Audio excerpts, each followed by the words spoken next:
Good evening, my good people, my friends, my family, my followers. I want you to like, subscribe, share, comment, leave me some topics. I'm just sliding through to have some real talk with y'all. One of my sisters have made a post and she has said, indeed, when you truly love someone, it is hard to be their friend. What is your take on it? And so when it grabbed me close, something near and dear, my personal opinion is it's doable, but it's very hard. I've been on both ends of the situation. I have dated someone who I thought was a best friend. Found out later, years down the road, after everything came out, blah blah blah. They was never really my friend. A guy. Well, we ended up. I used to tell him everything. I had a boyfriend, and then there was another guy I was seeing. And I would go to his house and be like, if he called here, tell him I'm so and so place. And I thought he was a safe person. Long story short, we ended up dealing with each other, and that already messed up our friendship. Then I had loved him so much, like I had just loved him a lot too much.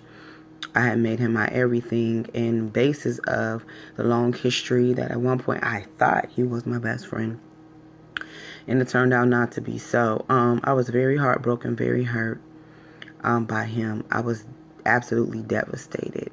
I totally had left my life to be with what I thought he lied and said that he wanted, but he didn't. So that definitely messed up our friendship, and I tried to be his friend maybe about 2 years ago again, and then he did some stuff again. So it's just like, I don't think me and that person will ever get a friendship back, and I'm okay with that. I've cried enough cries, he's done enough damage, he's done enough hurt, that I would probably never be his friend again. I don't even desire to care. But then I have someone else that I dated, which was like my senior year boyfriend, and then we went together off and on for about 3 years after that. Now him, we vowed that we would be best friends, always. So I got married, I moved away, he still stayed in close contact with my family. This man saw to my grandmother, who he knew was my heartbeat. He still cared for her when she got sick and I had to fly home to be one of her caregivers. He would come and sit with me, come see about her. We remained best friends. Even in my second marriage, he still remained my best friend. Him and my ex-husband became really cool. I would do his hair. He would do my electric in the house that we had bought.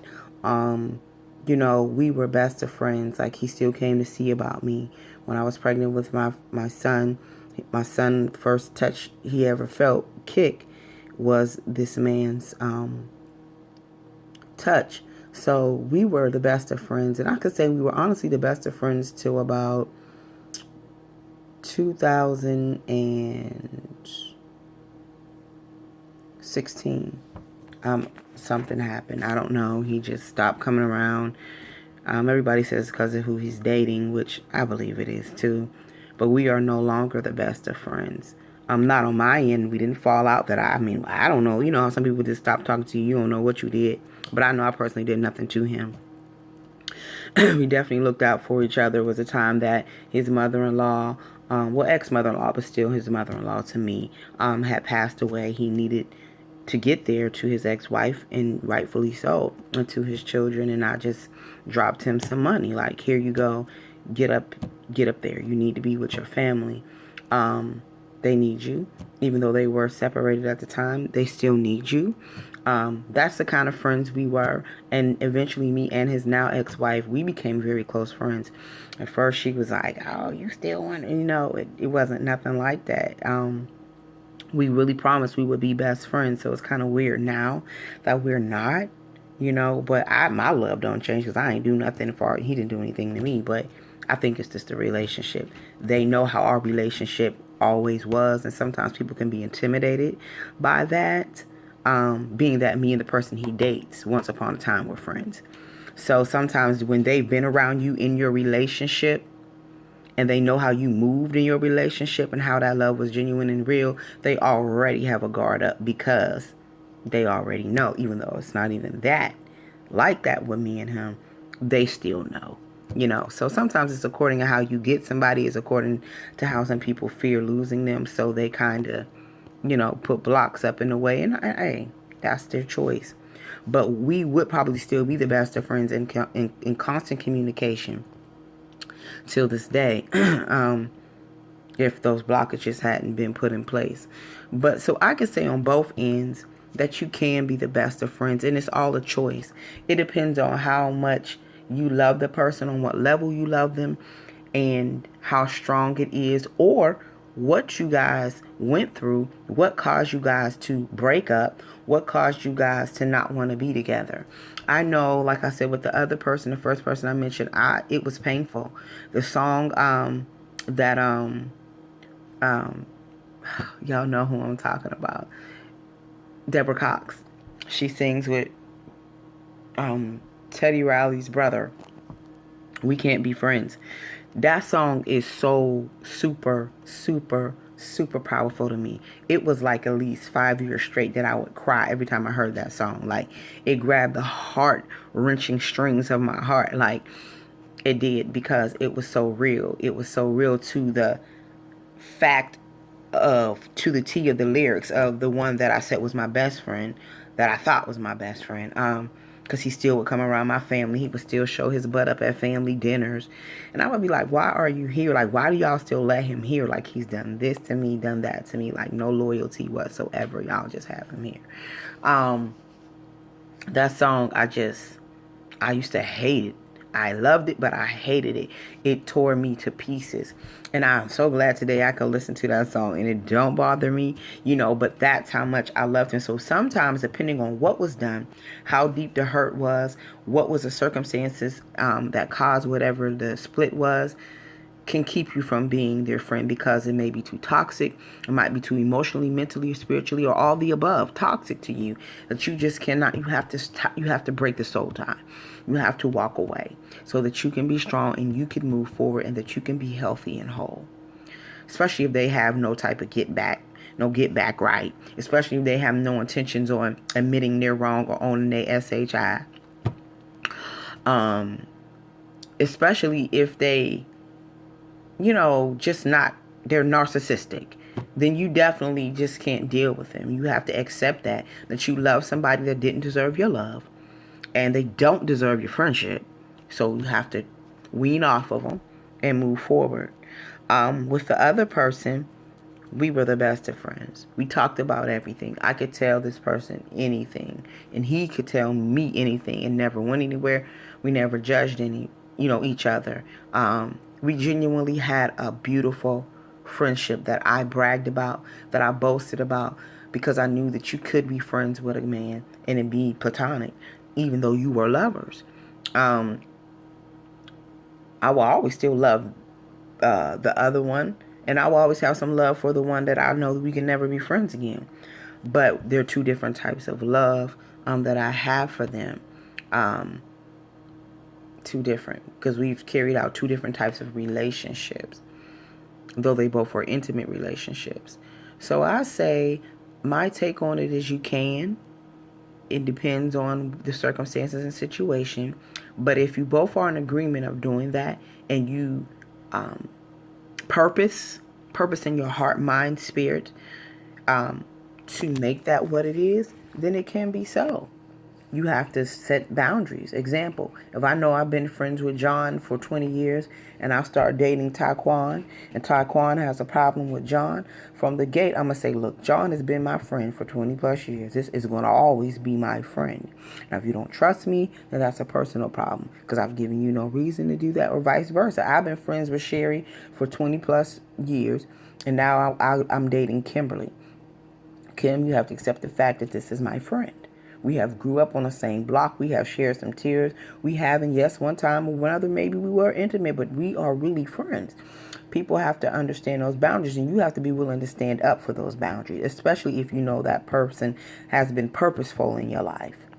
You don't burn bridges for no apparent reason because you get in a new relationship or because you're finding something new. No, no one should come between what you call a solid friendship.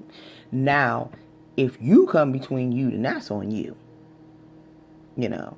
But if you purposefully sever the ties and it's for your wholeness and your healing, then you do that and be free.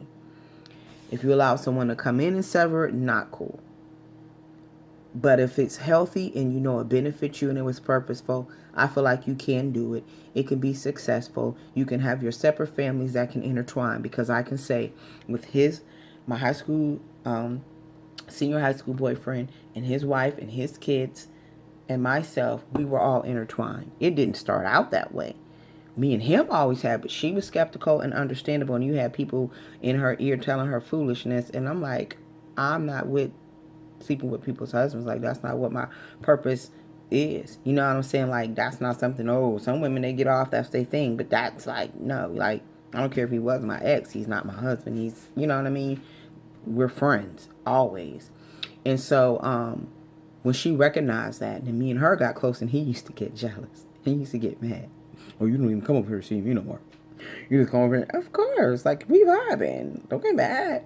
You know, so our kids intertwined. My son ended up liking their daughter, and we would joke like, "Oh, you know how we was, so we know they ain't never dating." And he would say stuff like, "You know, you was almost my son, right?" You know, little stuff, and we would laugh it off. And then he found a little letter that when they were younger, they're grown now. My son will be 18 this week coming. Um, he when they were in preschool, in between first and second, in between preschool, say creep school, no, preschool, I was gonna say kindergarten, that's why it came like that, but in between, I think it was preschool and second grade, she had wrote a letter, and she said how much she loved him and she liked him, and her dad found it.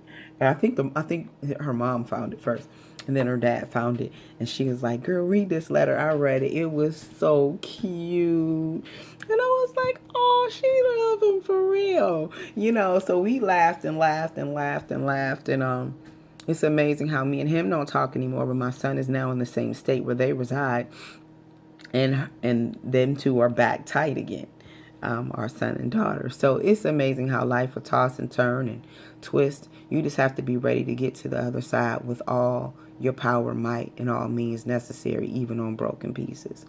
So even though we might not have our bond like we had, and I miss it, I do. I miss our friendship, and I'm sure he does too. I totally miss our friendship. I do. But they have built a bond. And so sometimes our kids can bridge in the gap where we have left some holes.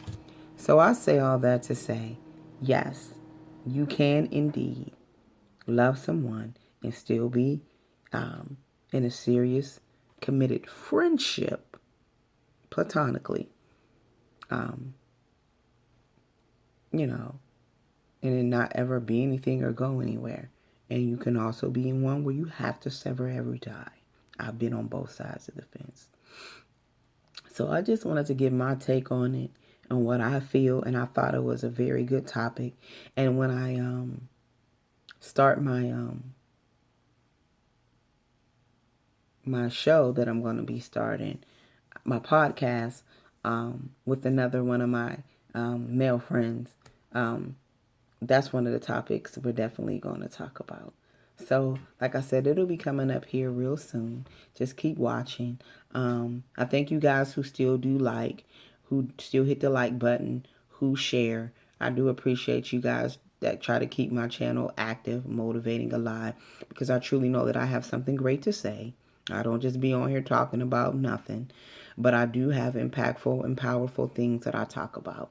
And I would pray that y'all would share, that I can bless somebody else's life. And if you don't, I'm going to bless them anyway, because I'm always meeting people that he puts in my path to just bless. But my goal is to just bless millions of people every day. So thank you all for tuning in. Once again, please like, share, leave a comment, give me some topics, whatever it is you can do to make a positive impact.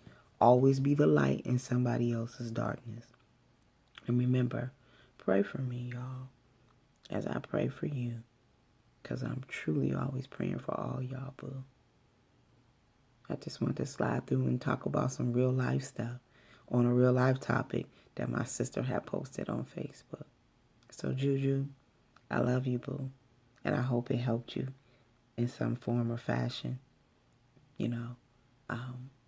But I had to slide through and do it because it really is something that holds near and dear to my heart on both sides of the fence. So, good night, you guys. I'll be back to you guys soon.